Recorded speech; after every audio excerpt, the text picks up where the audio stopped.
तारांकन अध्याय 1 you 6 CU 6 you 6 की चेतना धीरे धीरे जागी। ये क्या हो रहा है? मैं मरा क्यों नहीं?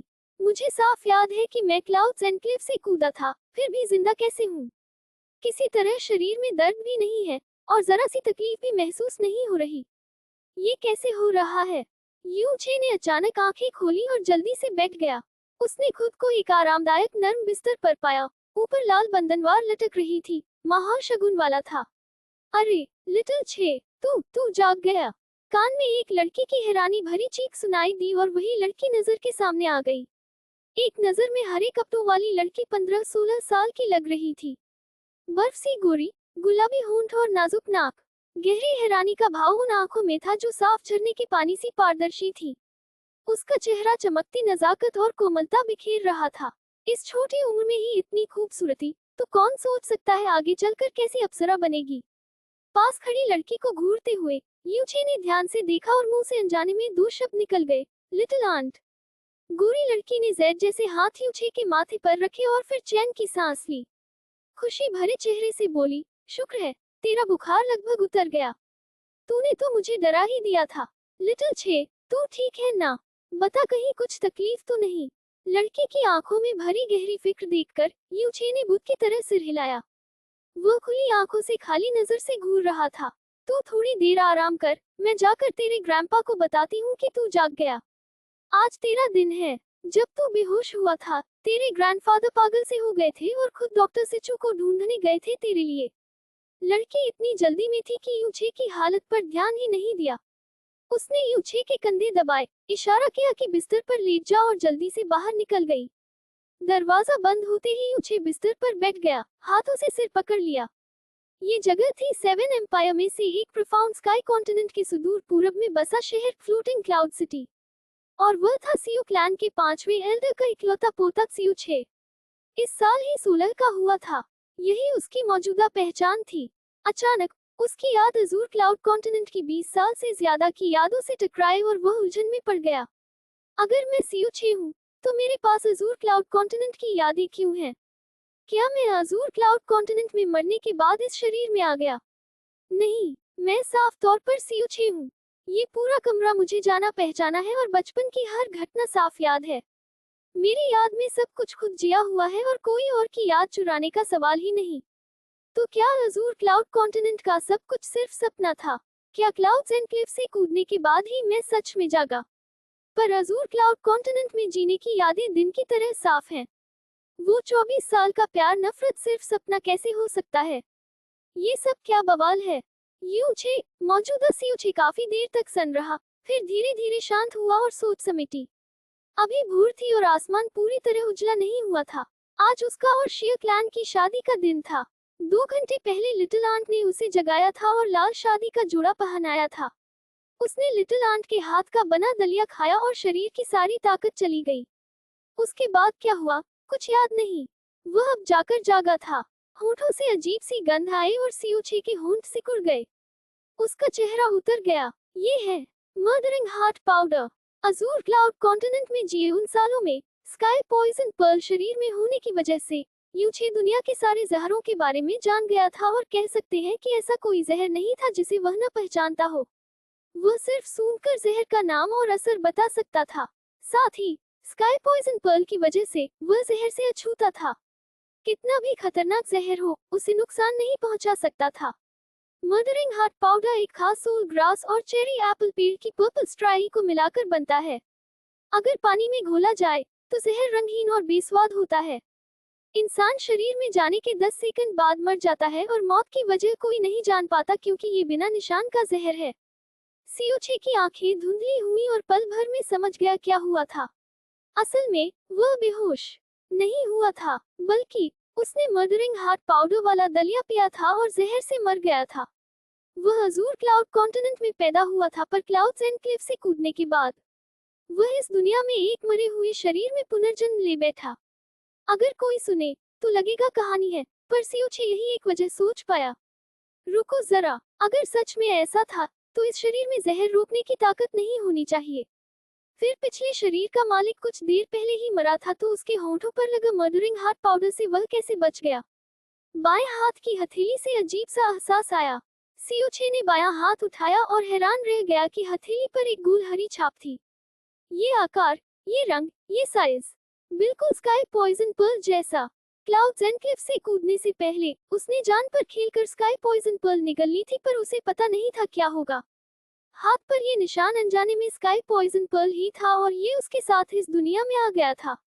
जैसे सपने में सीओ 6 स्काई पॉइजन पर्ल को घूरता रहा और अनजाने में बुदबुदाया, स्काई पॉइजन पर्ल। आवाज खत्म होते ही हथेली पर हरा निशान अचानक हरी रोशनी छोड़ने लगा। तुरंत हल्का चक्कर आया और उसने अनजाने में आंखें बंद कर ली। जब खोली तो पूरी दुनिया हरे रंग में डूबी थी। ये हरी दुनिया खुली और चौड़ी थी, कोई किनारा नजर नहीं आ रहा था और पूरे स्पेस में स्काई पॉइजन पर्ल की हल्की आभा थी। काफी देर सन रहने के बाद सीओ 6 समझ गया कि वह स्काई पॉइजन पर्ल के अंदर की दुनिया में आ गया है। किसने सोचा था कि स्काई पॉइजन पर्ल के अंदर इतनी खुली और चौड़ी दुनिया होगी।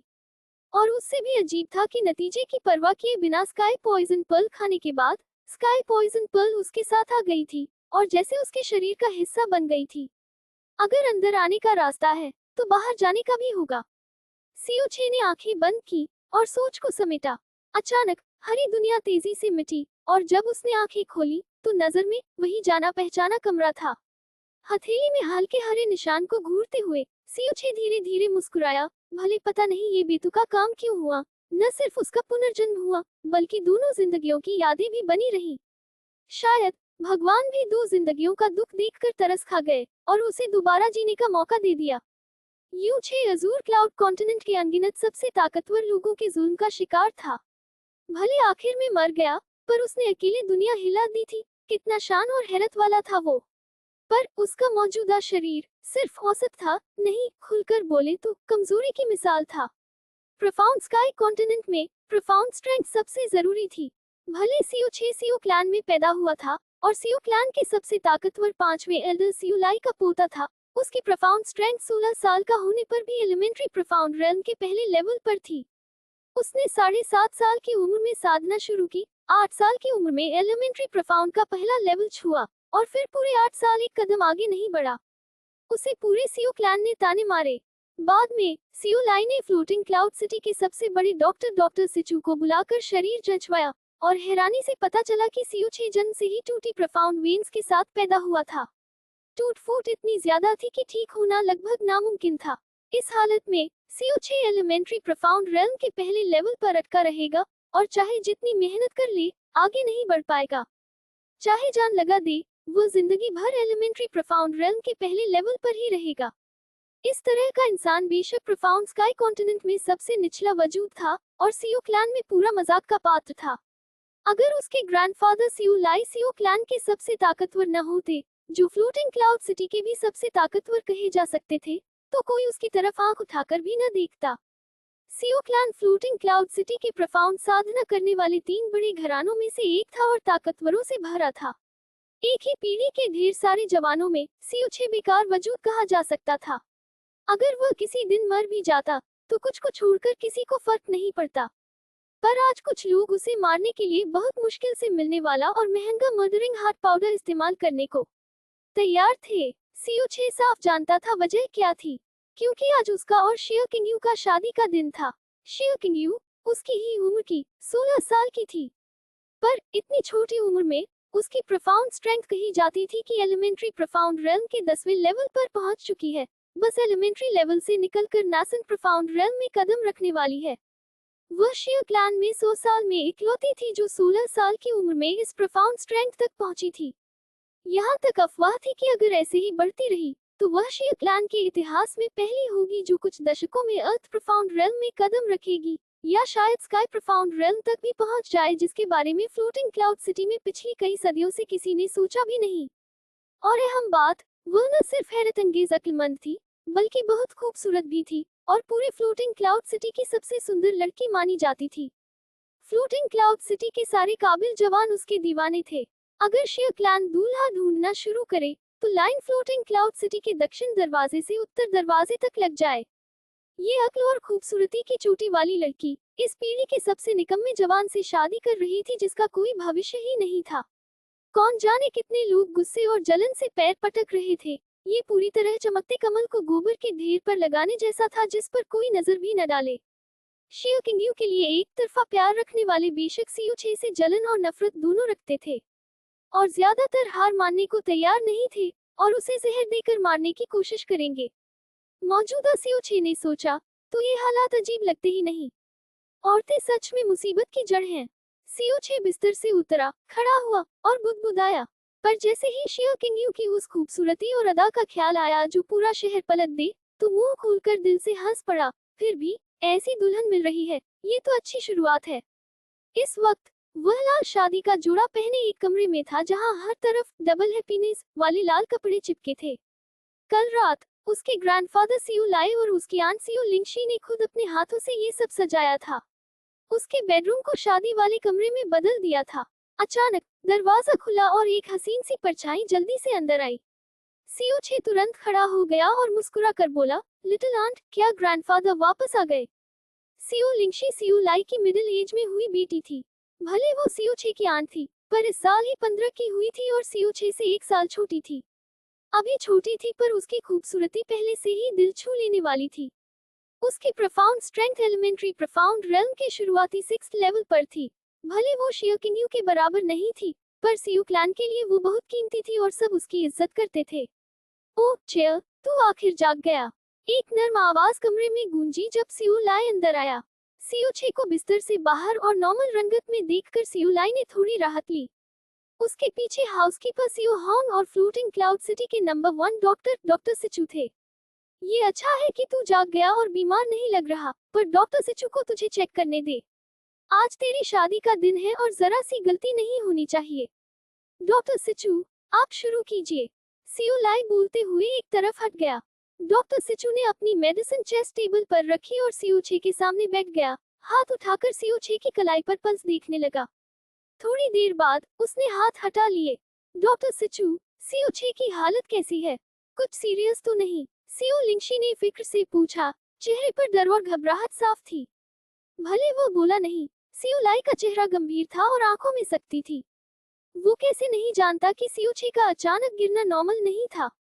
डॉक्टर सिचू का चेहरा धीरे धीरे खिल उठा और मुस्कुराहट में बदल गया। एल्डर सियो, आपको फिक्र करने की जरूरत नहीं, आपके ग्रैंडसन की फिजिकल कंडीशन एकदम बढ़िया है। कोई बड़ी बीमारी नहीं, जरा सी सर्दी भी नहीं। शायद आपका ग्रैंडसन इसलिए बेहोश हुआ क्योंकि वो इतना नर्वस और एक्साइटेड था कि खून सिर पर चढ़ गया। आखिर आपका ग्रैंडसन शियर क्लैन की बेटी से शादी कर रहा है, फ्लोटिंग क्लाउड सिटी की नंबर 1 ब्यूटी से। हो, भले डॉक्टर सिचू ने अपनी नजरें छुपाने की कोशिश की, उसकी बातों से अफसोस झलक रहा था।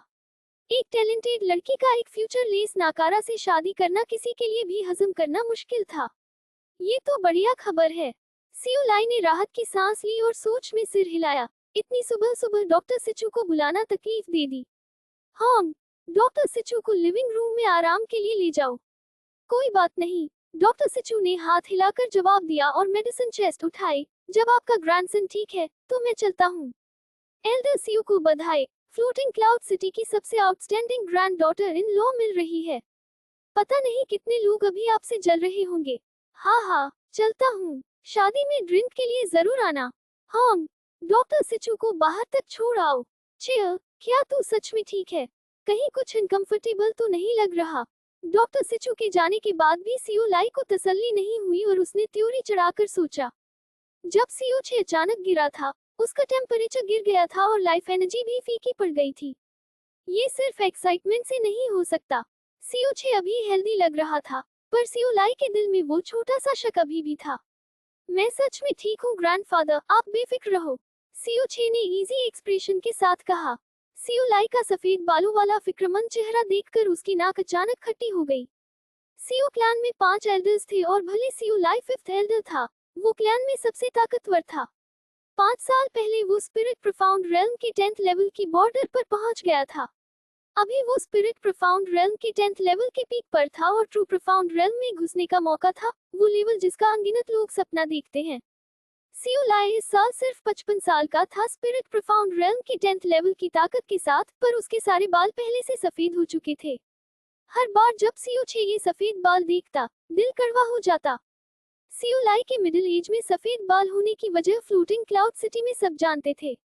उसका इकलौता बेटा सीओ6 का पिता CO Ying floating cloud city का नंबर 1 जीनियस कहलाता था। 17 की उम्र में नासेंट प्रोफाउंड रेल्म में घुस गया। 20 में नासेंट प्रोफाउंड रेल्म के 5th लेवल पर। 23 में नासेंट प्रोफाउंड रेल्म तोड़कर ट्रू प्रोफाउंड रेल्म में चला गया, पूरे फ्लोटिंग क्लाउड सिटी को शॉक कर दिया। वो सीओ क्लैन का प्राइड बन गया और सीओ लाई का प्राइड और खुशी भी। लगभग सब मानते थे कि जब सीओ यिंग मिडिल एज का होगा तो वो सीओ क्लैन की लीडरशिप इनहेरिट करने का सबसे बेस्ट कैंडिडेट होगा। बदकिस्मती से शायद भगवान को टैलेंट से जलन हुई। सीओ6 के पैदा होने के 1 महीने बाद ही सीओ यिंग की जान पर हमला हुआ। उससे कुछ दिन पहले सीओ यिंग ने शिया क्लैन की बेटी की जान भी बचाई थी। इस रेस्क्यू के बाद सीओ यिंग सिर्फ आधी ताकत से ही असैसिन से लड़ा और आखिरी सांस ली। उसकी बीवी का दिल अपने प्यार के जाने के गम में टूट गया और जल्दी ही उससे मिलने चली गई। बेटे को खोने के गहरे सदमे से सीओ लाई के बाल एक रात में सफेद हो गए। 9 महीने बाद सीओ लिंगशी पैदा हुई। उसकी माँ भी इकलौते बेटे को खोने के दर्द से डिप्रेशन में चली गई और 1 महीने बाद मर गई। कोई नहीं जानता कि बेटे और बीवी दोनों के जाने के बाद सीओ लाई ने अपनी जिंदगी कैसे काटी।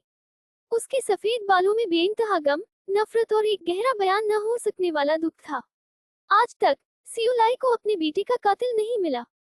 बाद में उसने अपनी सारी उम्मीदें और ख्वाहिशें सीओ6 पर डाल दी, पर डैमेज्ड प्रोफाउंड वेन्स के साथ पैदा होने की क्रूर सच्चाई बिजली की तरह अचानक उसकी जिंदगी में आई और चली गई। पर अपने होपलेस ग्रैंडसन के सामने सीओ लाई ने कभी निराशा या गुस्सा नहीं दिखाया। उसकी नजर में टूटी प्रोफाउंड वेन्स के साथ पैदा होना मतलब किस्मत बेईमान थी और उसे ऐसी बेइंसाफी के लिए दोष नहीं देना चाहिए। उसे इग्नोर या मजाक नहीं उड़ाना चाहिए बल्कि और ज्यादा प्यार देना चाहिए ताकि भरपाई हो सके। सालों से वो डैमेज्ड प्रोफाउंड वेन्स ठीक करने के हर मुमकिन तरीके ढूंढता रहा, पर प्रोफाउंड वेन्स किसी की प्रोफाउंड स्ट्रेंथ की लाइफलाइन होती हैं, इतनी आसानी से कैसे ठीक होंगी। भले सीओ6 को औरों ने इग्नोर किया और बड़े होते वक्त मजाकिया नजरों का सामना करना पड़ा, फिर भी वो लकी महसूस करता था कि ऐसा ग्रैंडफादर मिला। सीओ लाई के चुभते हुए सफेद बालों को देखकर सीओ6 की आंखें धीरे धीरे तेज हो गईं। जब भगवान ने मुझे ये दूसरा मौका दिया और दोनों यादें रखने दी, तो सिर्फ ग्रैंडफादर को सुकून देने के लिए ही सही, मुझे शान से जीना है। तो क्या हुआ अगर मेरी प्रोफाउंड वेन्स टूटी हैं?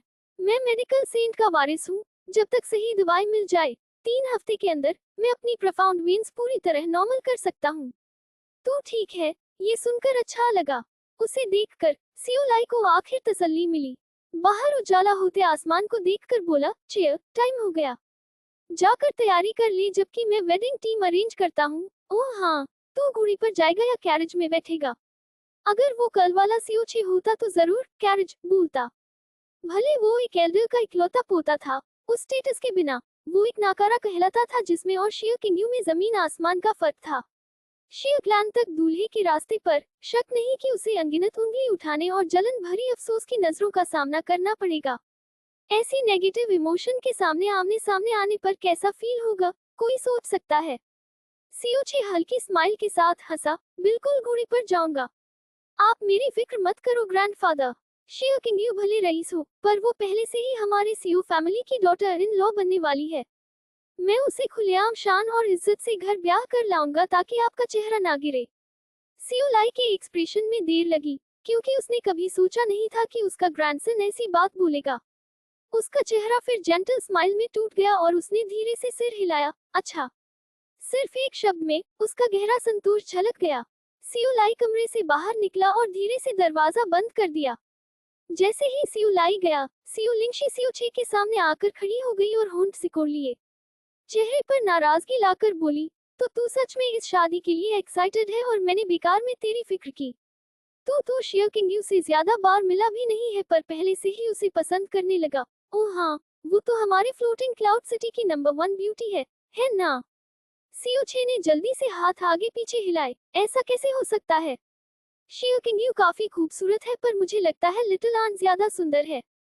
अगर मैं सच में उसकी वजह से बेहोश हुआ होता तो मुझे नहीं पता मैं जिंदगी में कितनी बार बेहोश हो चुका होता, क्योंकि लिटिल आन तो हर दिन मेरे साथ रहती है। ही सीओ लिंगशी का चेहरा तुरंत मीठी स्माइल में खिल गया जब वो हंसी। तुझे पता है मुझे खुश करने के लिए क्या बोलना है? ठीक है, अगर सीओ6 उसे ब्याहने की जल्दी में बेहोश हुआ क्योंकि शिया किंगयू जितनी खूबसूरत है उतनी टैलेंटेड भी है।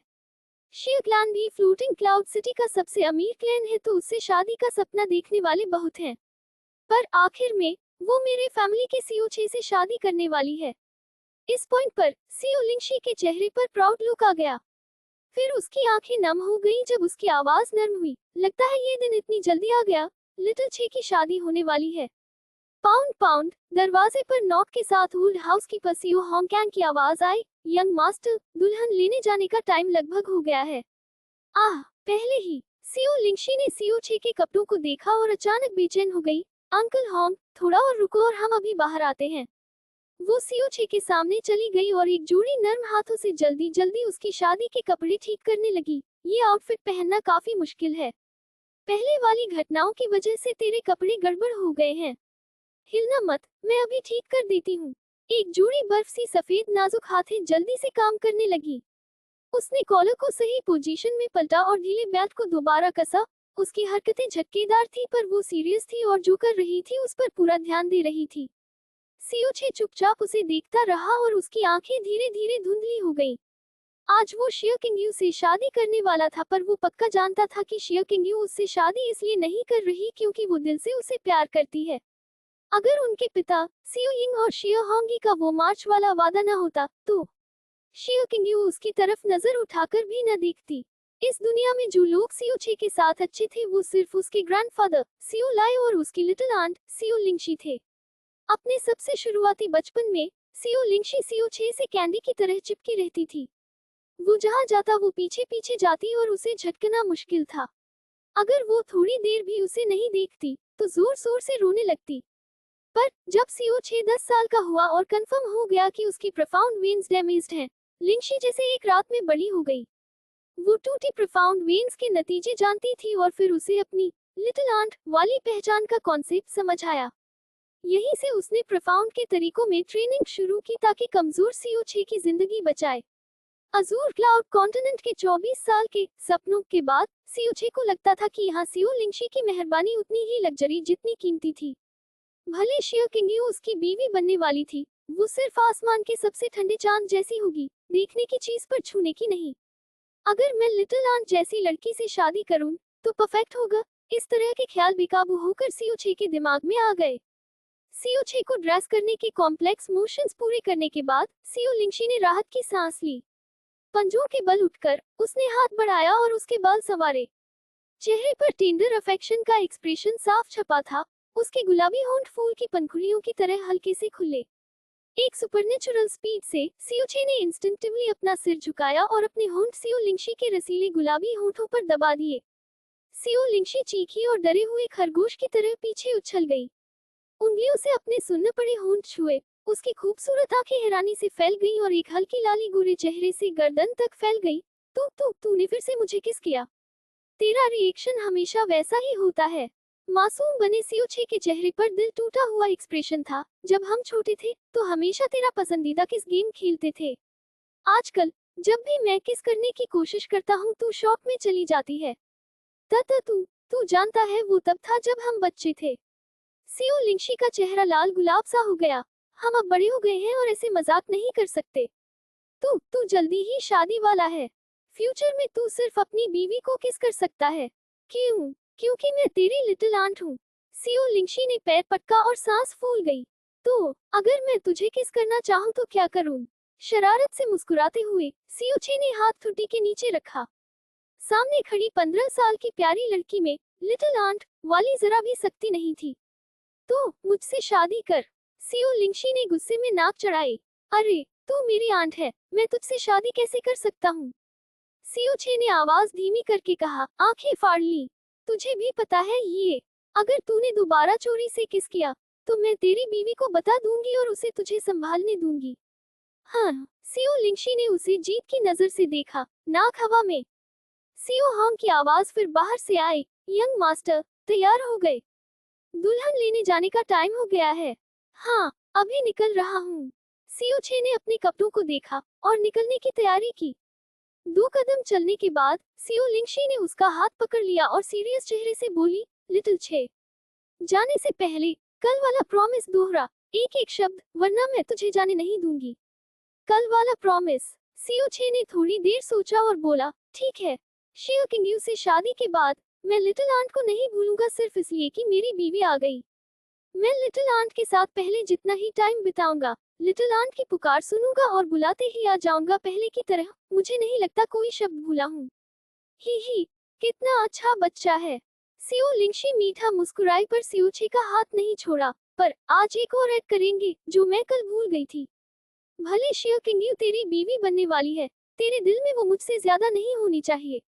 अभी दोहरा, जल्दी जल्दी जल्दी। सियो छे ने उसकी खूबसूरत आंखों में देखा और बोला, अगर तू मुझे किस करे तो मैं ये प्रॉमिस कर दूंगा। तो मुझसे शादी कर। सियो छे हार गया। यंग मास्टर अभी तक तैयार नहीं हुए। शुभ मुहूर्त बीतनो मना था। सियो हांग की फिक्र भरी आवाज फिर बाहर से आई। सियो छे ने हाथ दरवाजे पर रखा पर अभी खोला नहीं। धीरे से बोला, मैं वो प्रॉमिस नहीं कर सकता क्योंकि मेरे दिल में तो पहले से नंबर 1 है। चाहे सो शियो किंग्यू आ जाए, वो तुझ तक नहीं पहुंच सकती। तू रिप्लेस नहीं हो सकती। आवाज खत्म होते ही उसने दरवाजा धकेला और निकल गया। सियो लिंगशी वहीं खड़ी रही कुछ देर के लिए सन।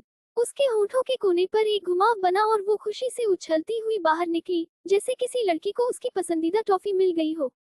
जैसे ही सियो छे कमरे से बाहर निकला, उसकी शानदार वेडिंग टीम उसका इंतजार कर रही थी। सियो हांग ने उसे प्यार से मुस्कुराकर देखा। यंग मास्टर, कृपया घोड़े पर बैठिए। रास्ते में मैं अपनी जान लगाकर आपकी हिफाजत करूंगा। पर बेशक आज यंग मास्टर का बड़ा दिन है। मुझे इतना फिक्र नहीं करना चाहिए क्योंकि सिर्फ अच्छी चीजें ही होने वाली हैं। शुक्रिया अंकल होंग। सियो छे ने सियो होंग को स्माइल दी और घोड़े पर चढ़ गया। तभी बाईं तरफ से एक नर्म आवाज आई, लगता है मैं बिल्कुल सही टाइम पर आया। क्या ब्रदर सियो छे अपनी दुल्हन लेने जा रहे हैं?